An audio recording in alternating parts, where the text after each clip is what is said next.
వికలాంగ సంక్షేమ శాఖ సంబంధించిన అధికారులు అడుగుతున్నారు కాబట్టి అందులో ఏమైనా మార్పులు గిట్టే మనం చేయగలిగితే వీలైనంత ఎక్కువగా మనం వారికి 2 కాళ్లు లేని వారికి నడవలేని స్థితిలో ఉన్న వారికి ఇవ్వడానికి మెరుగైన అవకాశం ఉంటుందని మాట సందర్భంగా చెప్తూ ఇటీవల ఈ జిల్లాలో 5 ప్రాంతాల్లో క్యాంపులు ఏర్పాటు చేసినప్పుడు ఎవరెవరికి ఏ అవసరాలు నేను చెప్పాను. ఎందుకంటే వీళ్ళకు ఉపకరణాలు మనం ఏవైతే ఇవ్వాలని చెప్పి అనుకున్నటువంటిది చెవిటికి సంబంధించి కానీ కాలుకి సంబంధించి కానీ చేతికి సంబంధించిన అంశాలు ఇతరత్ర 600 పైచీలకు కోట గ్రౌండ్ ఈ రోజు మనం కొన్ని చేయగలుగుతున్నాం. ఇంకో కొంతమందికి జైపూర్ కాల్ అని చెప్పి అనేది తీసుకొచ్చే కార్యక్రమం కానీ ఇతరత్ర కూడా ఏమైనా ఇబ్బంది ఉంటే కూడా చేసే క్రమంలో మీ వంతు సహకారం కూడా వికలాంగులకు సంబంధించి అందివలసినటువంటి మాట అవసరం ఉందనే మాట సందర్భంగా చెప్తూ మరి కేంద్రంలో మంత్రిగా కీలకమైనటువంటి పదవులు ఉన్నాడు కాబట్టి ఉమ్మడి జిల్లాకు సంబంధించిన నాయకులు కూడా అంతకుముందు నేను దేవస్థానం చేరుకున్నప్పుడు కర్నూలులో కార్పొరేటర్ ఉన్నప్పటికీ కూడా ఆ తర్వాత నేను కూడా కొద్ది కాలం భారతీయ జనతా పార్టీ పనిచేసినప్పుడు కూడా కలిసి పనిచేసినటువంటి అనుభవంతో అనేక సందర్భాల్లో కూడా ఈ ప్రాంతాన్ని అన్ని రంగాలు కూడా అభివృద్ధి పథంలో తీసుకొని పోవాలి మనకంటే అవకాశం వస్తుందని చెప్పని ప్రైవేట్ సంభాషణలు కూడా అనుకున్న సందర్భంలో అవకాశం ప్రజలు ఇచ్చేందుకు ప్రజాస్వామ్య బద్దంగా గెలుపొంది ఈ రోజు పదవులలో ఉన్న సందర్భంలో మనకు వచ్చిన అవకాశాన్ని ఉపయోగించి ప్రాంతాన్ని అభివృద్ధి చేయాలని చెప్పిన సంకల్పంతో కేవలం రాజన్న ఆలయానికి గత ప్రభుత్వం ఇది విమర్శగా చూడకుండా ఏటా 100 కోట్లు తీసుకోమని మీకు కూడా ఇస్తామని ఇబ్బంది సందర్భం ఏదైతే ఉంటే గౌరవ ముఖ్యమంత్రి రేవంత్ రెడ్డి గారి దృష్టికి తీసుకొని వెళ్తే ఇంచుమించు మన బడ్జెట్ లో 2024-25 బడ్జెట్ 50 కోట్లు పెట్టుకొని అడ్మినిస్ట్రేషన్ శాంక్షన్ 76 కోట్ల పైసలకు డబ్బుతోని ఫౌండేషన్ కూడా మేము వేమరావులు వేయించింది 6 కోట్లు మీకు రమ్మని ఆహ్వానం అంటే మీకు వీలుగా రాని సందర్భం గౌరవ ముఖ్యమంత్రి రేవంత్ రెడ్డి గారి దృష్టి కూడా విషయాన్ని తీసుకున్న సందర్భంలో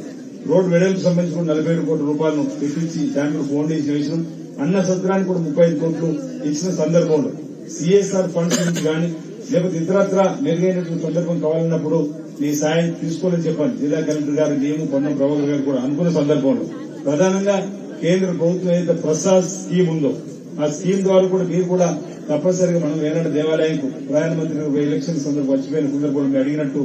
మీరు ఏదైతే ఉందో ఇవ్వాలని చెప్పని ఆలోచనతోని సంబంధిత అధికారులు కూడా ఆదేశాలు ఇచ్చినట్టుగా విన్నాం.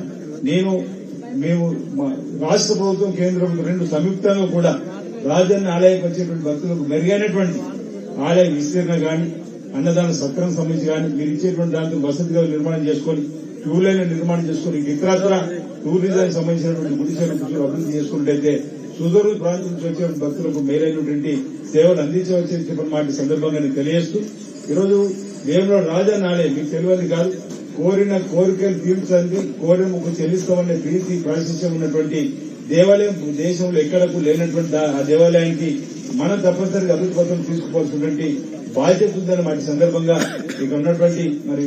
సంజయ్ గారికి గౌరవ మంత్రివర్యులకు తెలియజేస్తూ వీలైనంత ఎక్కువలో ఈరోజు 50 కోట్లకు సంబంధించినటువంటి మీరు ఏదైతే అనుకున్నప్పుడు చేసినారో దాన్ని దినదినం ఈరోజు ఈ సంవత్సరం 50 మరో సంవత్సరం 50 కోట్ల చొప్పున ప్రసాద్ స్కీమ్ ద్వారా మీరు ఇప్పించడం ఏర్పాటు చేసినట్టయితే రాష్ట్ర ప్రభుత్వం ద్వారా కూడా మీరు ఎలా ఇప్పుడు ఈ బడ్జెట్ లో పెట్టింది మరో బడ్జెట్ కూడా పెట్టడం కోసం చేస్తున్న ప్రయత్నం సమాంతరంగా మనం కలిసి చేసినట్టయితే రాజన్న ఆలయానికి వచ్చే వాళ్ళందరూ కూడా పేద భక్తులు మాస్ మీరందరూ మీకు కూడా ప్రత్యేక తెలుసు కాబట్టి తప్పనిసరిగా వేల రాజన్న ఆలయం అభివృద్ధి చేసుకునే క్రమంలో మీ సహకారాన్ని అందించవలసింది సందర్భం కోరుతూ సిఎస్ఆర్ ఫండ్స్ కూడా ఈ రోజు కేంద్రంలో ఉన్నటువంటి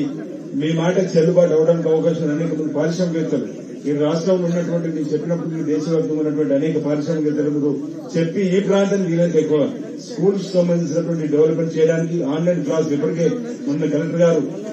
కేజీబీ స్కూల్లో కూడా కేంద్ర ప్రభుత్వం సంబంధించినటువంటి దాన్ని వాటగా పెట్టి కేజీబీ స్కూళ్లలో ఆన్లైన్ స్కూల్స్ అంటే 8వ తరగతి నుంచే ఈరోజు ఐఐటీకి సంబంధించి కానీ నీటికి సంబంధించిన పరీక్షలు రాసే వారికి ఇబ్బంది లేకుండా చేసే కార్యక్రమం ఇంకా ఇతరత్ర కూడా మనం మన ప్రాంతంలో పేదవాళ్ళు ఉన్నత చదువుకోవడానికి కోసం 3 సైకిల గ్రామాలు ఉన్నటువంటి జిల్లా పరిషత్ హై స్కూళ్లలో ఆన్లైన్ క్లాసెస్ మనం మార్చడం కోసం సిఎస్ఆర్ ఫండ్స్ మనం తీసుకురాగలిగినట్టయితే మీరు ఇప్పించినట్టయితే మన ప్రాంతానికి ఇంకా మెరుగైనటువంటి అవకాశం ఉంటాయని మాట సందర్భం చెబుతూ ఇటీవల జిల్లాలో అయిన తర్వాత జిల్లాకు నవోదయ స్కూల్స్ కూడా వస్తున్నాయి. మీకు కూడా దానికోసం ఉత్తరం ఇవ్వాలని చెప్పి ఆలోచిస్తున్నాం.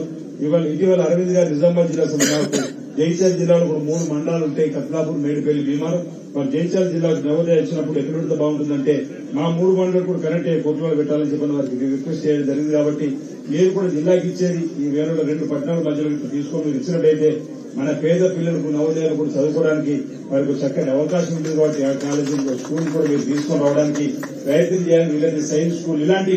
మరపురాని మరి వాటిని తీసుకురావడానికి నాకంటూ అవకాశం వచ్చినప్పుడు ఈ మధ్యలో ఐటీఐలు అన్ని కూడా ఏటీసీలుగా మారుతున్నాయి. అడ్వాన్స్డ్ ఎకనామిక్ సెంటర్ గా మారిన క్రమంలో పుట్టిన గ్రామానికి సంబంధించినటువంటి బెద్దూరు వేలాలు కాబట్టి ఏటీసీ 42 కోట్లతో మనం తీసుకొని రావడం జరిగింది. నిధులు కూడా మంజూరు కాబట్టి ఈ సమస్య నుంచి అక్కడ కూడా ఆ విధంగా మీరు కూడా ఈ ప్రాంతంలో మరుప్రాంత ప్రజలు కోరుకునేటువంటివి ఏమున్నా తీసుకురావడం కోసం, ఎందుకంటే రాజకీయాలకు అతీతంగా బయటలకు అతీతంగా మనం ఈ ప్రాంతాన్ని అభివృద్ధి చేసుకుందాం. మీరు మంచి పదవి ఉన్నారు కాబట్టి ఇక్కడ ఉన్నటువంటి ప్రజల పక్షాలను మేము ఏమి చెప్పినా వాటిని తీసుకురావడం కోసం మీరు కూడా కంకణ బదులు సహకారం అందించి పనిచేస్తారని చెప్పినటువంటి ఆలోచనతోటి ఈ అంశాన్ని మీకు చెప్తూ ఈరోజు బీసీ సంక్షేమ శాఖ మంత్రి పొన్నం ప్రభాకర్ సొంత మీరు వస్తున్నారంటే మన జిల్లాకు సంబంధించిన అన్ని అంశాలు కూడా దృష్టికి తీసుకొని పోయి చెప్పారు. శ్రీధర్ బాబు మాట్లాడినప్పుడు తప్పనిసరిగా ఈ అంశంలో కలిసిపోవాలని చెప్పిన అంశం కూడా చెప్పిన సందర్భాన్ని, ఎందుకంటే ఈ మధ్యలో మీరు 2 సార్లు మా నియోజకవర్గానికి ఇక్కడికి ఒకసారి వచ్చినప్పుడు నేను కలవలేకపోవడం అంటే అది అనుకోకుండా నేను ఏదో పర్యటనలో ఉండడం వల్ల కలవలేకపోయినా మీతో ఫోన్ లో కూడా మాట్లాడడం జరిగింది. వేరే రకంగా మరి అనుకోకుండా ఉండాలని చెప్పని ఈరోజు కలిసి ఉండాలని చెప్పనే మీ దగ్గర ప్రత్యేకంగా కలెక్టర్ గారు చెప్పగానే కార్యక్రమంలో కలిసి సంకేతాన్ని కూడా ప్రజలకు ఇవ్వాలని చెప్పాలి. ఈరోజు అందరూ ప్రజా జీవితం ఉన్న వాళ్ళు కలిసి ప్రాంతాన్ని అభివృద్ధి చేసే సంకేతం కూడా మనం ఇవ్వాల్సిన బాధ్యత కూడా మన పైన ఉందనే ఆలోచన చేయాలని చెప్పినటువంటి మాట సందర్భంగా చెప్తూ, ఇంకా టూరిజానికి సంబంధించినటువంటి కూడా ఇప్పుడు మనకు మిడ్ మానే డ్యామ్ సంబంధించిన దానిలో నేను అసెంబ్లీలో కూడా మాట్లాడడం జరిగింది. మీ దృష్టికి తీసుకుని వస్తుంది, మీరు కూడా ఆలోచన చేస్తే ఈరోజు విజయవాడ నుంచి శ్రీశైలానికి బై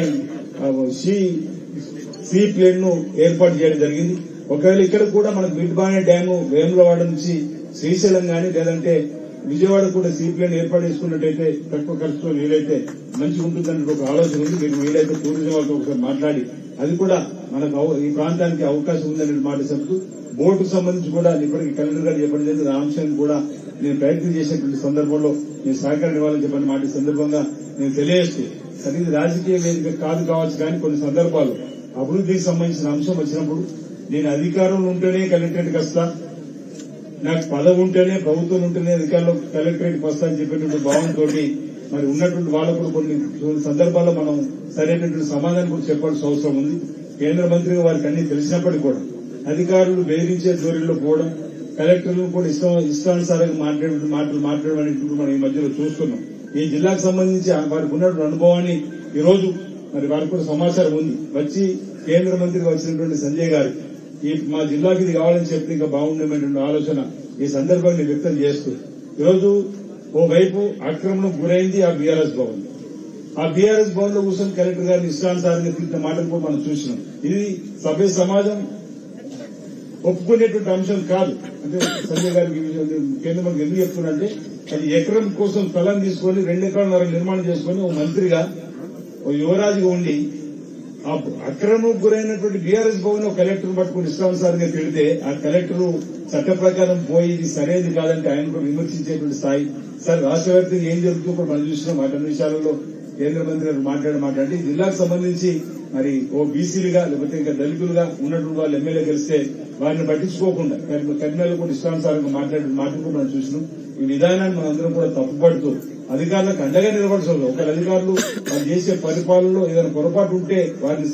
సరైనటువంటి మార్గంలో నడిపించడానికి పార్లమెంట్ సంబంధించినటువంటి భాష ఉంది. లేదు మనం కలిసి కూడా చెప్పుకోవచ్చు ఈ విధానాన్ని పోవాలని. కానీ వాళ్ళ దగ్గర వ్యక్తులను కాపాడుకోవడానికి, వాళ్ళ అనుచరులు కాపాడుకోవడానికి, వాళ్ళ అనుచరులు మెప్పు పొందడానికి, జారిపోకుండా వాళ్ళ అనుచరుల కోసం 4 గట్టి మాటలు మాట్లాడాలని చెప్పని ఈరోజు కలెక్టర్లను ఈ విధంగా తులనాడడం కూడా సరైనది కాదని సభ ద్వారా కూడా మరొకసారి సందర్భం వచ్చింది. కాబట్టి నేను ఆల్రెడీ ఇప్పటికే హైదరాబాద్ లో ప్రెస్ మీట్ ద్వారా నేను సత్తాన్ని కూడా సందర్భంలో కూడా మాట్లాడడం జరిగింది వచ్చినప్పుడు. కానీ ఈ రోజు అంటే వేదిక మీద కేంద్ర మంత్రులు ఉన్నారు కాబట్టి మనం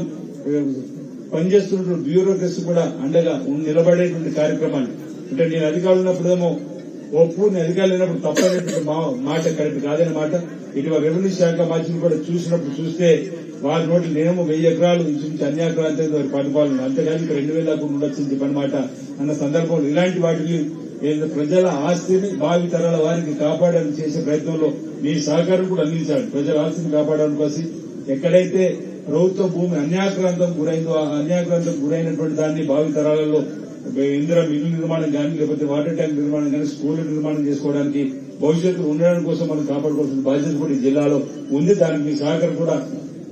ఉండాలని మాట సందర్భంగా నేను తెలియజేస్తూ, రాబో రోజుల్లో ఈ ప్రాంతంలో ఉన్నటువంటి సమస్యల పరిష్కారం కోసం మీ సహకారాన్ని కేంద్రం ద్వారా అందించాలని చెప్పిన సందర్భంగా నేను నా వైపు నుంచి కోరుతూ మరి జిల్లా కలెక్టర్ గారు ఇంత చక్కటి సమన్వయ కార్యక్రమం చేస్తూ అందరినీ సమన్వయం చేసుకున్న సందర్భంగా వారికి కూడా ప్రత్యేక అభినందనలు అందిస్తూ రాబో రోజుల్లో కూడా సాగునీటికి సంబంధించిన ప్రాజెక్టు నిర్మాణం కానీ విద్యకు సంబంధించిన ప్రాజెక్టు కానీ వైద్యానికి సంబంధించిన అంశమే కానీ రోడ్లు బ్రిడ్జిలు కనెక్టివిటీ ఏది రాష్ట్ర ప్రభుత్వం నుంచి ఎలాగో తీసుకురావడం కోసం చేసే ప్రయత్నంలో కేంద్రం ద్వారా ఈ పథకానికి ఈ నిధులు రావడానికి అవకాశం ఉందని మీరు మా దృష్టికి తీసుకొచ్చినట్లయితే తప్పనిసరిగా వారిని కలిసి వారి ద్వారా ఈ ప్రాంతానికి రావాల్సినటువంటి ఢిల్లీకి వెళ్లైనా వారి అపాయింట్మెంట్ తీసుకుని వారిని తీసుకురావడం కోసం మేము ప్రయత్నం చేస్తామని కవంపల్లి సత్యనారాయణ గారు కానీ నేను కానీ తుప్పల్లి సత్యం కానీ మీ ముగ్గురమైతే పొన్నం ప్రభాకర్ ఎప్పటికి వారు కూడా పొన్నం మీకు కలిసి వారు కూడా ఈ జిల్లాకు సంబంధించిన అంశాలు కూడా చెప్పడం జరిగింది. కాబట్టి తప్పనిసరిగా బహుశా ఈ జిల్లాలో ఇంకో ఎమ్మెల్యే కలిసి రావడం కావచ్చు మాకు ఈ అంశంలో, కానీ మేము తప్పనిసరిగా కలిసికట్టుగా ఉండి ఈ ప్రాంతాన్ని అభివృద్ధి చేసుకోవడం కోసం సహకారం తీసుకుంటామన్నమాట తెలియజేస్తూ మరి నాకు ఈ అవకాశం కల్పించినటువంటి అధికార యంత్రాంగానికి ధన్యవాదాలు తెలియజేస్తూ మరోసారి మరి మొదటిసారి వచ్చిన కలెక్టరేట్ కన్నా సంజయ్ ప్రత్యేకంగా స్వాగతం ఈ సందర్భంగా తెలియజేస్తూ మరి నాకు అవకాశం కల్పించిన మీ అందరికీ ప్రత్యేక ధన్యవాదాలు. అందరూ నమస్కారాలు. ధన్యవాదాలు సార్. డాక్టర్ కవంపల్లి సత్యనారాయణ